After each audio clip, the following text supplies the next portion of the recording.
Check the mic, we're going live. Stories told, they rise and dive. Topics fresh with every spin. You won't guess what's coming in.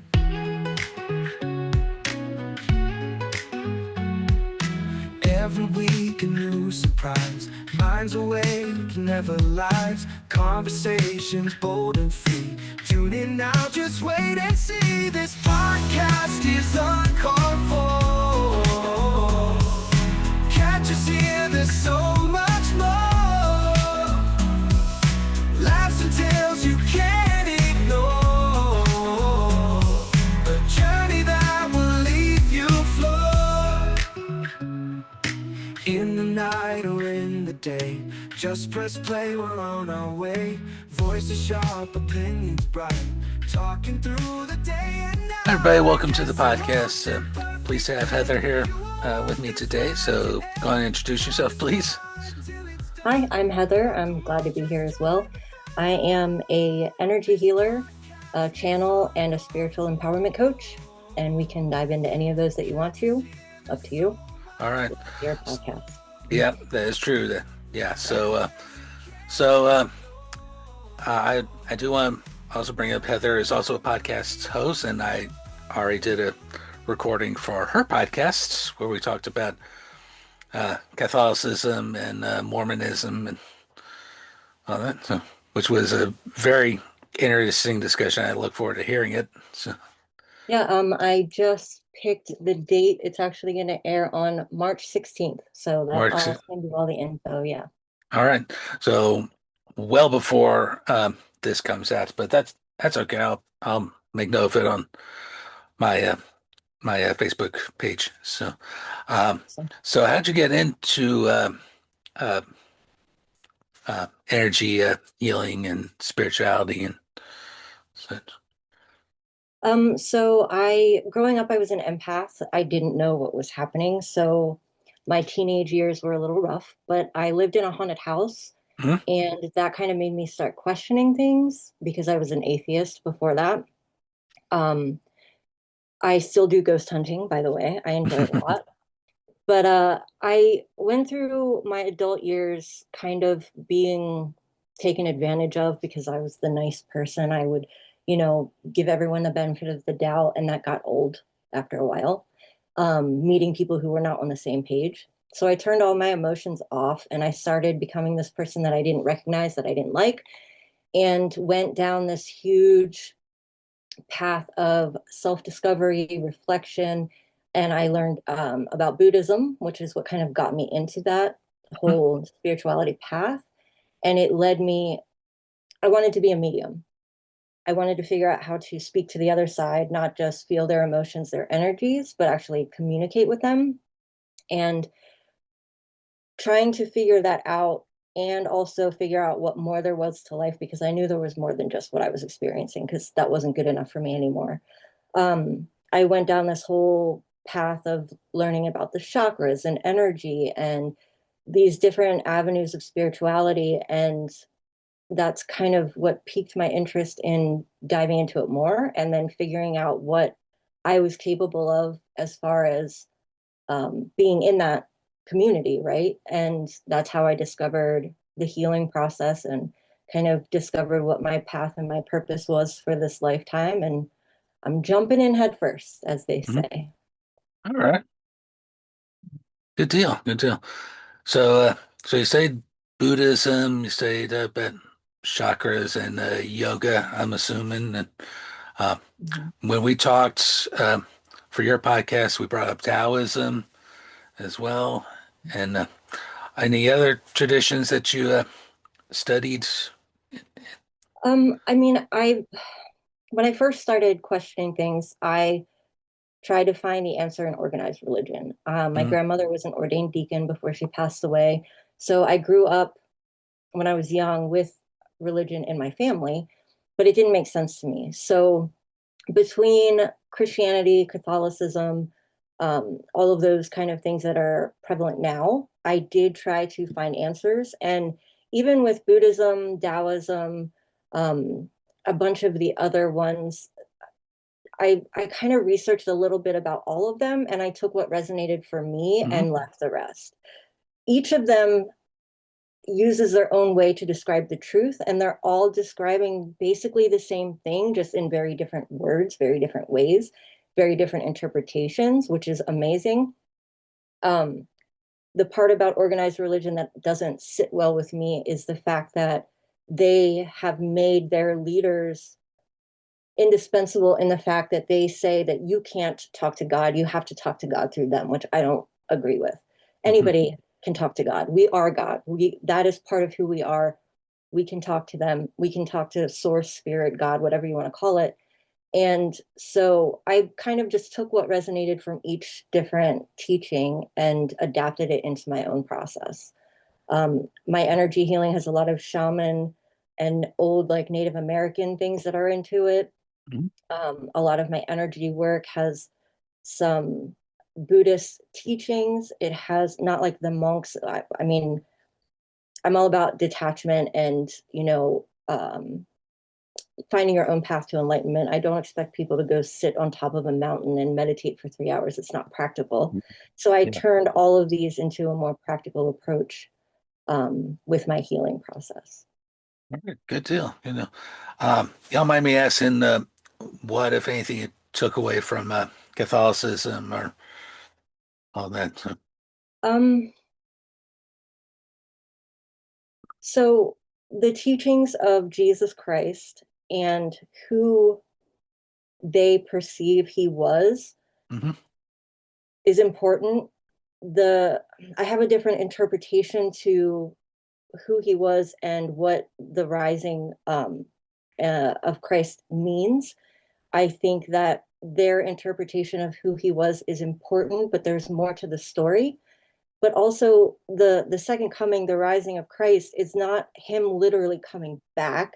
It's what we're experiencing right now, where we're learning about unity consciousness and we're learning about Christ consciousness and we're embodying the things that he was teaching. So yes, it is coming back, but it's coming back through us, Hmm. not from him rising from the dead. Although you could argue he's rising within each one of us, um, but that's an important teaching. Yeah. Yeah, that's one of those teachings I don't think should be taken literally. I know a lot of Mhm. people do take that literally. Heck, I'm about an hour from Independence, Missouri, where the Mormons, they believe that's where he'll make his second coming. You know, Yeah. so, and we talked of course, about Mormonism uh, on your show, so I'm still looking forward to seeing that. Did I bring up that there was a haunted house on my college campus when I was on your show? Or I don't remember if you did or not, but uh, I'm curious to hear the story. okay, so yeah, I went to UMKC, University of Missouri, Kansas City, and there is a haunted house on our campus. It's called the Epperson House, and when I was going there, I think they were using it for engineering schools. It's like a block south of where I would usually be at the block school studying business. And I haven't actually explored the place myself, but I've heard rumors about it. So Well, tell me the rumors. Give me all the juicy that details. uh, I think the big rumor is that it's the ghost of the original owner's mistress that haunts the place. Uh, Hmm, interesting. yeah. Yeah. So yeah. And when I was a student at UMKC, I took a class in comparative religion. Which I will absolutely never forget because A, it was a fun class, and B, we all did group projects, so we got to experience different religious ceremonies. My group did the Greek Orthodox Church, not not too far from here, um, and to me that was interesting. A, the use of a icona. Yeah, iconostasis is the term. It's uh, that's basically a big wall with doors in it, and on the other side of the doors, that's where the altar actually sits, and they walk through in and out these doors throughout the ceremony, and it's completely sung. They sing the entire uh, ceremony, which I never experienced as a Catholic, and certainly not as a Mormon. Mhm.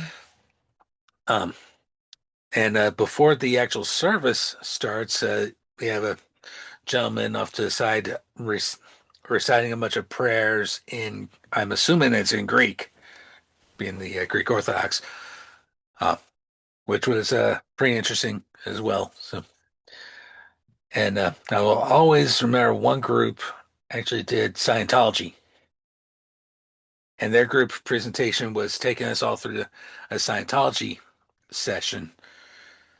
And I'm going through a session and thinking, this is this is probably the only religion I've ever actually said this about. This is fucking stupid. Yeah. So, Yeah. yeah. I don't know much about Scientology, but I've heard people have very strong opinions about it one way or the other. Hmm. Mhm. Yeah. So yeah, we do have a Church of Scientology here in Kansas City, and of course the basics. L. Ron Hubbard started it.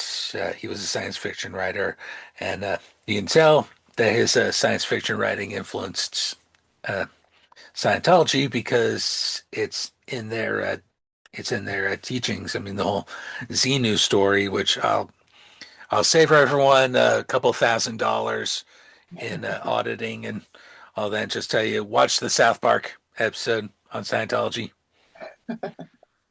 Yeah. So I'm curious, because I love studying ancient religions, and Greek mythology has always been Hmm. very fascinating to me. And but that was a very like polytheistic, um, Polytheistic. Yeah. yeah, culture. What's the difference between that and the Greek Orthodox that you experienced in college? So Greek Orthodox is just a variation of Christianity. Okay, So that goes back to there was a split, I want to say in the 1000s. I forget exactly the year, but they call it the Great Schism. On one side, the Roman Catholic Church, on the other side, the Eastern Orthodox Church. And the Greek Orthodox uh, fall under Eastern Orthodox Christianity. So the big reason for the splits was including the um, I'm going to have to look that up, but I believe the term was filioque is the term, and the Catholics embraced that. The Orthodox did not, and okay, to this day, both churches claim to be the original. So, yeah. that doesn't come as a surprise. Hmm. Awesome. Okay. Hmm. Yeah, and Grant, this is really not a religious studies podcast, but it is a subject I like talking about from time to time, and uh, yeah, yeah. Um, you mentioned chakras earlier. Could you give me a brief crash course on how that works, real quick? Sure. So we have over 100 different chakras, but there's seven main ones in our body that we focus on usually Hmm. that go from the base of your spine up to the top of your head. Hmm. Um, there's seven of them, and they each have their own color associated with them. They each have their own parts of the body that they're associated with. If you're experiencing pain somewhere or an illness somewhere, sometimes that's related to the chakra that it's associated with. There's also different emotions, different fears, things like that. Each one has its own kind of function within the whole system. Hmm. So we have first is the root chakra. That's at the base of the spine. It's red and it deals with grounding, security, safety, kind of like your basic needs. And then you have your sacral, which is orange, Hmm. and that's your pleasure house. It's right under the belly button. It's also where your creativity lives. And sometimes you can have fears that are stuck in there. Same with the solar plexus, which is right below the rib cage above the belly button. That's yellow. That's where your confidence is, your motivation. That's like your internal sun power. Hmm. Then your heart, which is in your chest, that's green. That's everything about love. Your throat chakra, blue, that's in your throat. That's all about communication and speaking your truth. And there's bridges between each of them that kind of work together. Then you Hmm. have your third eye, which is in the middle of your forehead. And that's about clarity and seeing the bigger picture, reading between the lines, kind of seeing through lies, things like that. And then the crown, which is at the top of your head, that's your connection to the divine. All right. Really cool. Really cool. Um, so are there where let's say someone's just exploring spirituality, are there certain practices that you would recommend they uh, that they pursue or anything? So, Well, everybody is going to resonate with something different. Like I hmm. said, for me on my path, it's very important to use your own discernment and take what resonates with you because not everything will. Not Right. everybody meditates, not everybody talks to God. Like it's whatever fits for you. But literally everything is energy. So that's a good place to start learning about energy, learning about the energy systems of the body, how the mind, body, spirit work together. Hmm. Um, I have a master's degree in psychology, so I intertwine the science and the spirituality a lot. And you'd be surprised how much they kind of connect with each other. Same with a lot of the sciences that are coming out, like quantum physics, things like that. There's a lot going on there that would be a good starting point for sure. Okie doke. Um, so a couple of practices that I have heard about. I wonder if you know anything, but Shinrin Yoku is what I've heard about. It's forest bathing.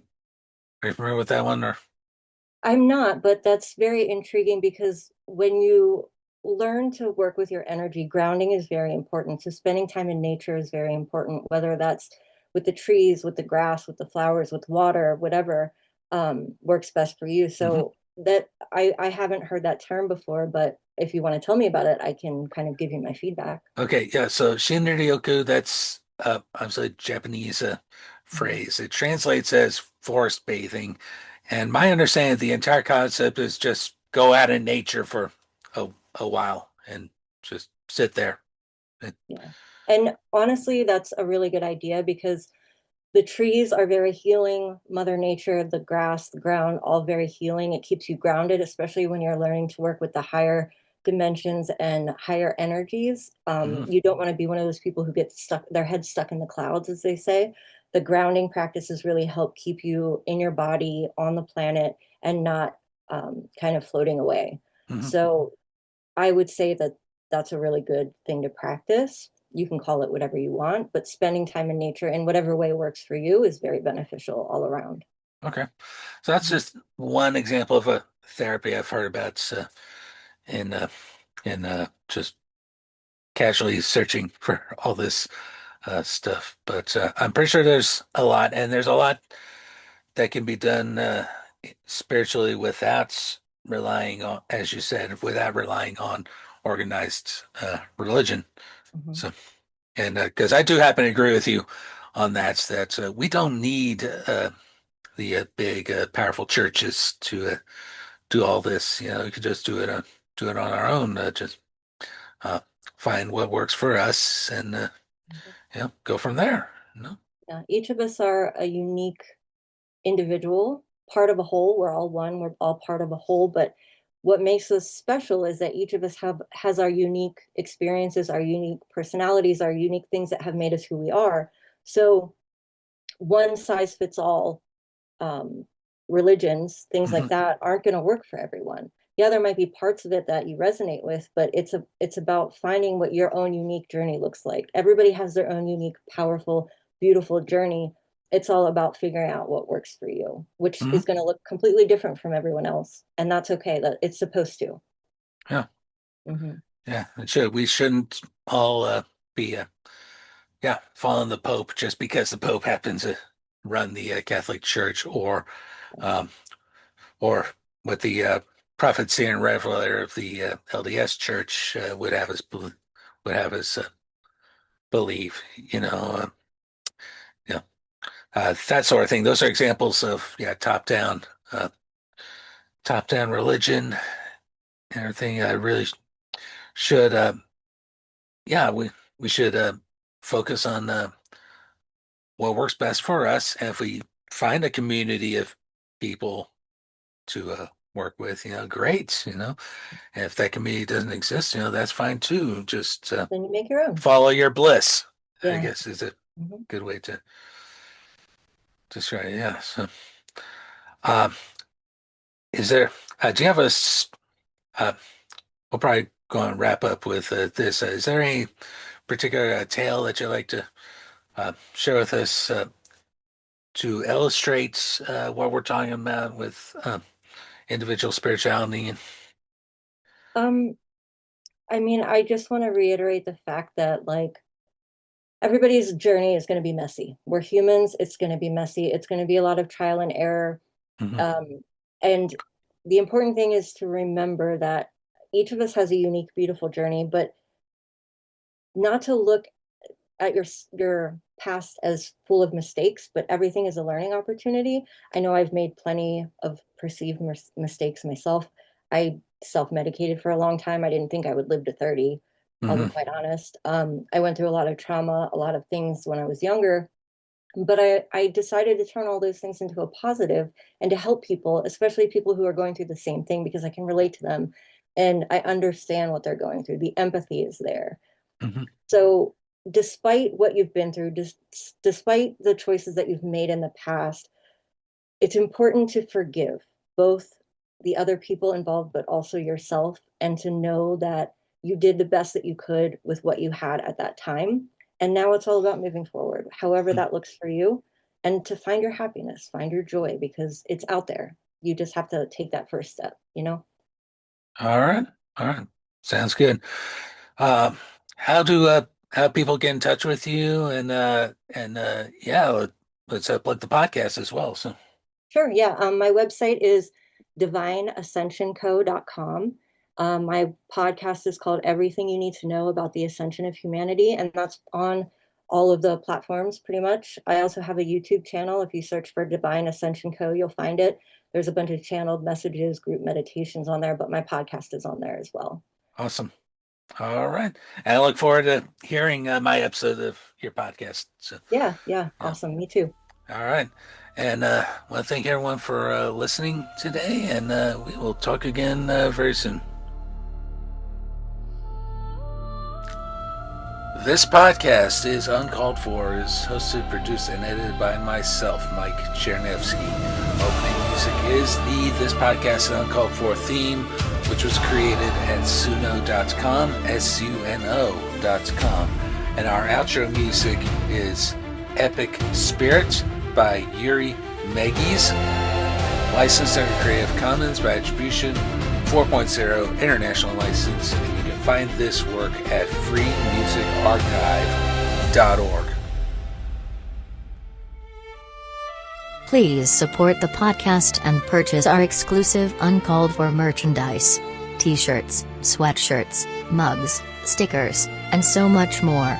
Go to www.cafepress.com/uncalledforpod. Thank you so much for listening. We will see you next time.